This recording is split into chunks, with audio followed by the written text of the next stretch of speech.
Y nos encontramos ahora ante el capítulo 8. Y notaremos que las lluvias se detienen, se retiran las aguas y el arca reposa sobre el monte Ararat. El final del capítulo 7 nos dijo que prevalecieron las aguas sobre la tierra 150 días. Ese es un período que abarca unos 5 meses en los cuales prevalecieron las aguas. Ahora, en el capítulo 8 vemos que las aguas disminuyeron. Del versículo 1 hasta el 3 leemos: Y se acordó Dios de Noé y de todos los animales, y de todas las bestias que estaban con él en el arca. E hizo pasar Dios un viento sobre la tierra, y disminuyeron las aguas. Y se cerraron las fuentes del abismo, y las cataratas de los cielos, y la lluvia de los cielos fue detenida.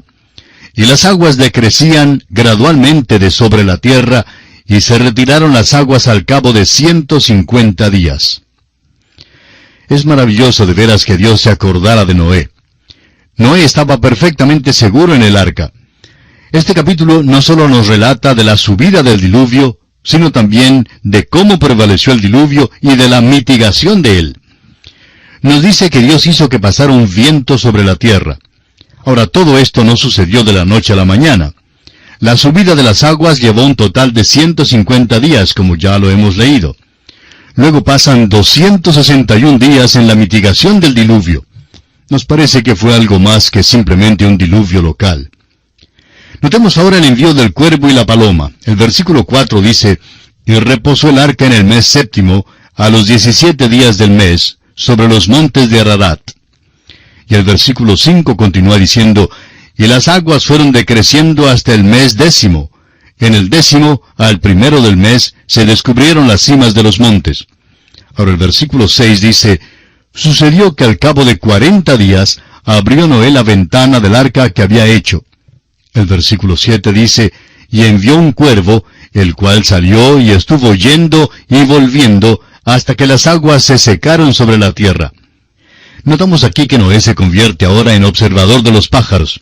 Envía 2 aves, el cuervo y la paloma, y las va a observar. Continuamos la lectura del versículo 8 hasta el 13, y dice: Envió también de sí una paloma, para ver si las aguas se habían retirado de sobre la faz de la tierra. Y no halló la paloma dónde sentar la planta de su pie, y volvió a él, al arca, porque las aguas estaban aún sobre la faz de toda la tierra. Entonces él extendió su mano, y tomándola, la hizo entrar consigo en el arca. Esperó aún otros 7 días, y volvió a enviar la paloma fuera del arca. Y la paloma volvió a él a la hora de la tarde, y he aquí que traía una hoja de olivo en el pico, y entendió Noé que las aguas se habían retirado de sobre la tierra. Y esperó aún otros 7 días, y envió la paloma, la cual no volvió ya más a él. Y sucedió que en el año 601 de Noé, en el mes primero, el día primero del mes, las aguas se secaron sobre la tierra. Y quitó Noé la cubierta del arca y miró, y he aquí que la faz de la tierra estaba seca. Ahora notemos que esto abarca un período de 261 días, y por tanto el diluvio duró un total de 371 días, es decir, se prolongó por más de un año. También concuerda con la declaración de la Escritura que afirma que el diluvio fue universal. No se trataba únicamente de llenar una piscina con agua, ciertamente fue más que eso. El doctor J. E. Shelley sostiene la tesis de que el diluvio fue universal y que cubrió toda la tierra. Y quisiéramos leer una cita de él tocante al ejemplo más notable del diluvio universal en el caso de los mamíferos. Dice él: Estos elefantes se encuentran enterrados en los depósitos congelados de la tundra de Siberia, y por todo lo largo del continente de Asia, y en el norte de Alaska, y en el Canadá. Se encuentran en gran número en el suelo elevado, y no están hundidos en el pantano millones de ellos.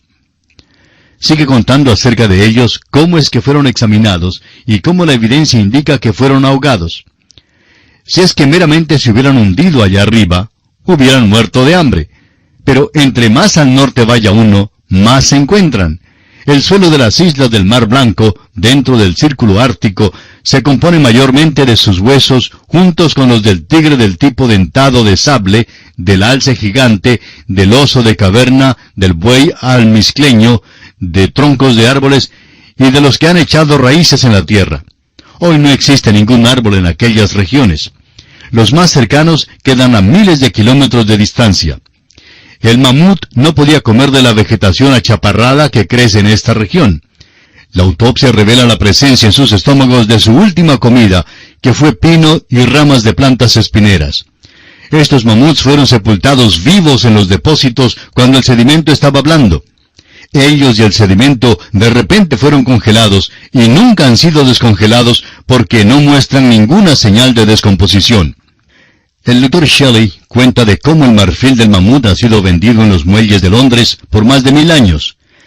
El Museo de Historia Natural compró la cabeza y la presa de un mamut en una tienda de marfil en el muelle de Londres. La cabeza estaba perfectamente preservada y estaba cubierta de su piel original. Los exploradores han salvado sus vidas comiendo de la carne de estos animales que han sido conservados en frigoríficos por unos 4600 años.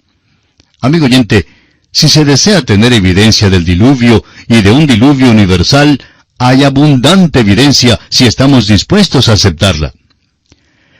Quisiéramos ahora señalar una gran verdad espiritual que tenemos aquí en este relato del cuervo y la paloma. Pero en primer lugar, mencionaremos que la paloma volvió y trajo un poquito de follaje, una hoja de olivo en el pico. No entendemos por qué la hoja de olivo siempre ha sido el símbolo de la paz, pero así es. Cuando volvió la paloma, después de haberse ido, sirvió de señal de que el juicio había ya pasado y que se podía regresar a la tierra. Hay una paz en este regreso, pero vemos que aún el hombre que sale a la tierra es el mismo tipo de hombre que entró en el arca. Los hijos de Noé tenían las mismas características que los primeros hombres que provocaron el diluvio. Encontramos, pues, que la raza humana no muestra un mejoramiento después del diluvio de ninguna manera. Vamos a considerar la lección espiritual. Notamos que Noé se ocupa de observar los pájaros, y mandó que saliera el cuervo. El cuervo no regresó al arca. ¿Y por qué no regresó? Bueno, notemos qué es lo que come un cuervo. Un cuervo come de todo. El hecho es que había muchísimos animales muertos y mucha carne disponible después del diluvio. Y eso es lo que come un cuervo. No regresó porque después de todo iba a banquetear y se estaba gozando mucho porque era un ave inmunda. Pero la paloma, en cambio, es un ave limpia, y así se la considera más adelante en la Biblia.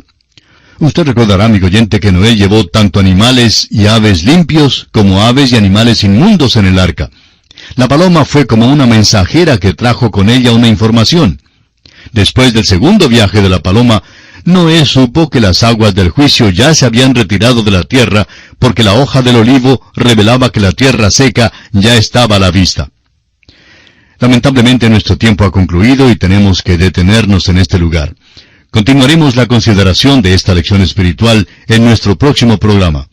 Es nuestra oración que el Señor derrame sobre usted sus ricas bendiciones. Continuamos hoy, amigo oyente, nuestro estudio en el libro de Génesis.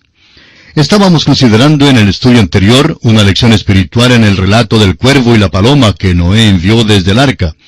Dijimos que Noé se ocupó ahora en observar a los pájaros y así envió al cuervo. Ahora el cuervo no volvió al arca. Y dijimos que no volvió porque cuando salió encontró muchísimos animales muertos y mucha carne disponible después del diluvio. Y eso es precisamente lo que come el cuervo. No regresó porque después de todo tenía delante de sí un gran banquete y se dispuso a disfrutar de él. Y lo hizo así porque el cuervo era un ave inmunda. Ahora la paloma es un ave limpia y se le considera como tal más adelante en la Biblia. Usted, amigo oyente, recordará que Noé llevó tanto animales y aves limpias como aves y animales inmundos en el arca. La paloma fue como una mensajera que trajo con ella una información. Después del segundo viaje de la paloma, Noé supo que las aguas del juicio ya se habían retirado de la tierra, porque la hoja de olivo revelaba que la tierra seca ya estaba a la vista. Ya hemos mencionado que las grandes verdades de la Biblia están relacionadas en el libro de Génesis. La Biblia enseña que el creyente tiene dos naturalezas, la vieja y la nueva. De modo que si alguno está en Cristo, nueva criatura es. Las cosas viejas pasaron, he aquí todas son hechas nuevas. Si alguno está en Cristo, nueva criatura es. Y luego lo limpio y lo inmundo están juntos. Usted, amigo oyente, y yo tenemos dos naturalezas. Lo que es nacido de la carne, carne es. Pero cuando uno acepta a Jesucristo, uno nace de nuevo. Lo que es nacido del Espíritu, Espíritu es. Fue nuestro Señor Jesucristo mismo quien dijo esto. Pablo nos dice que en su carne no moraba el bien. El querer el bien estaba en él, pero no el hacerlo. Existe una lucha entre las dos naturalezas, y la lucha entre la vieja y la nueva es la experiencia de todo creyente. El cuervo salió a un mundo juzgado y encontró un banquete en los cuerpos hinchados porque vivía de ellos. El cuerpo hinchado de un dinosaurio fue para él un banquete tremendo. Para él debió haber sido como una de esas orgías bacanales de los antiguos. Estuvo yendo y volviendo porque estaba muy inquieto. Amigo oyente, esto es una ilustración de la naturaleza vieja. Nuestra naturaleza vieja es como aquel cuervo. La naturaleza vieja ama las cosas del mundo y realmente se goza en ellas. Bueno, ese cuervo salió al mundo y lo amó. Ahora la paloma salió al mundo juzgado y no halló dónde descansar, no encontró ninguna satisfacción. Por esa razón regresó al arca. El arca representa a Cristo. Hay personas hoy día que tratan de decir que el mal y el bien son relativos, pero es Dios quien dice qué es bien y qué es mal. Debemos siempre recordar que vivimos en un mundo que es juzgados. Estamos en el mundo, pero no somos del mundo. Debemos tratarlo y no maltratarlo. No debemos enamorarnos del mundo, pero sí estamos aquí para ganar a los perdidos en el mundo y traerlos a Cristo. Estamos aquí, amigo oyente, para sembrar la palabra de Dios. Esa es nuestra responsabilidad en el mundo en que vivimos hoy en día. Hace algún tiempo alguien dijo que una denominación había nombrado a un hombre como obispo de la luna. Ahora, ¿para qué sirve eso? Estamos seguros de que Dios y sus ángeles están cuidando de las estrellas y los demás planetas. El Señor cuida del universo. Lo que nosotros tenemos que hacer es cuidar de nuestro trabajo asignado aquí ahora mismo. Debemos esparcir la palabra de Dios aquí en esta tierra. Eso es lo importante. La paloma reconoció que se encontraba en este tipo de mundo y por eso no encontró descanso. Solo el arca, amigo oyente, que representa a Cristo, puede darle descanso. Permítanos ahora hacerle una pregunta muy personal, a la cual tendrá que contestar por sí mismo. ¿Qué tipo de ave es usted? ¿Es usted un cuervo o es usted una paloma? Usted tiene ambas naturalezas, pero ¿en cuál de ellas vive usted hoy en día? ¿Ama usted las cosas de Dios o las desprecia? Como dijimos, usted tendrá que contestar por sí mismo. Continuando ahora la lectura de este capítulo 8 de Génesis, leamos el versículo 13 y luego los versículos 18 y 19. Las aguas se secaron sobre la tierra, y quitó Noé la cubierta del arca, y miró, y he aquí que la faz de la tierra estaba seca. Pasando ahora a los versículos 18 y 19 leemos, Entonces salió Noé y sus hijos, su mujer y las mujeres de sus hijos con él, todos los animales y todo reptil y toda ave, todo lo que se mueve sobre la tierra según sus especies, salieron del arca. Vamos a considerar algunas cosas nuevas al proseguir nuestro estudio aquí. Dios va a hacer un pacto muy importante con Noé. A Noé le va a ser posible ahora comer carne, y Dios pondrá en uso la pena de muerte. Cuando Dios hizo ese pacto con Noé, lo hizo con la familia humana que se encuentra en la tierra hoy en día. Notemos ahora que Noé edifica un altar y ofrece sacrificio. Dice el versículo 20, Y edificó Noé un altar a Jehová, y tomó de todo animal limpio y de toda ave limpia, y ofreció holocausto en el altar. Vemos ahora por qué Noé llevó 7 de los animales limpios, y solo 2 de los inmundos. Está ofreciendo ahora un sacrificio de los animales limpios. Los versículos 21 y 22 de este capítulo 8 de Génesis dicen, Y percibió Jehová olor grato, y dijo Jehová en su corazón, No volveré más a maldecir la tierra por causa del hombre, porque el intento del corazón del hombre es malo desde su juventud, ni volveré más a destruir todo ser viviente como he hecho. Mientras la tierra permanezca, no cesarán la sementera y la siega, el frío y el calor, el verano y el invierno, y el día y la noche. Bien puede usted anotar, amigo oyente, la evaluación de Dios con respecto al género humano como una evaluación verdadera. ¿Qué le parece a usted la juventud suya? ¿Fue malo el intento de su corazón o no lo fue? Observe usted nuestra sociedad contemporánea. tenemos la rebelión de la juventud. Es interesante observar la dirección en que van. Todo intento del corazón del hombre es malo desde su juventud, y no hay un mejoramiento del corazón. Usted, amigo oyente, posiblemente ha sido testigo de casos en que dos personas han estado lanzándose insultos el uno al otro. Y posiblemente usted no ha escuchado en su vida lenguaje más profano que el que ha escuchado en aquellos casos. Bueno, es que los intentos del corazón del hombre son malos desde su juventud. Dios lo dijo hace muchísimo tiempo, y todavía hoy en día es verdad. Se ha sugerido que en el tiempo del diluvio la tierra se ladeó de su eje. Bueno, no estamos girando sobre el eje. El centro magnético es algo diferente que el centro sobre el cual estamos girando. Algo ha pasado. Es la creencia de muchos que esta es la razón por la cual Dios dice que habrá la sementera y la siega, el frío y el calor, el verano y el invierno. Nos da las estaciones y las tenemos porque la tierra gira así. Es algo así como un trompo que se tambalea, es decir, que no se para derechito cuando gira. Como resultado, tenemos entonces las estaciones del año. Cuando Noé salió del arca, lo primero que hizo fue edificar un altar al Señor y ofrecerle un sacrificio. Y fue un holocausto. El holocausto habla de la persona de Jesucristo.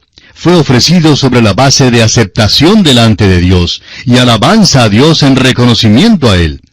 Esto sin duda fue lo que hizo que Dios estuviera satisfecho con Noé en este tiempo en particular.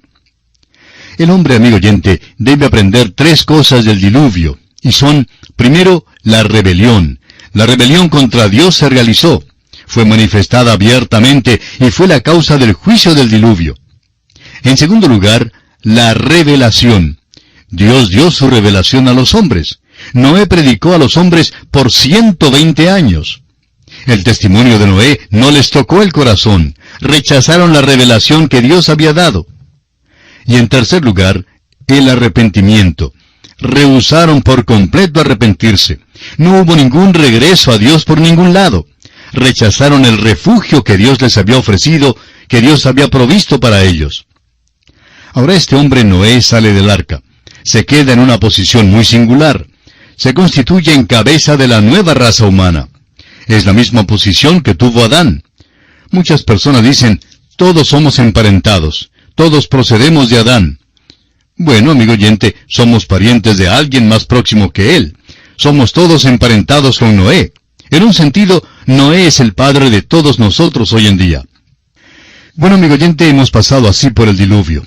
Y concluimos así el estudio del capítulo 8 del libro de Génesis.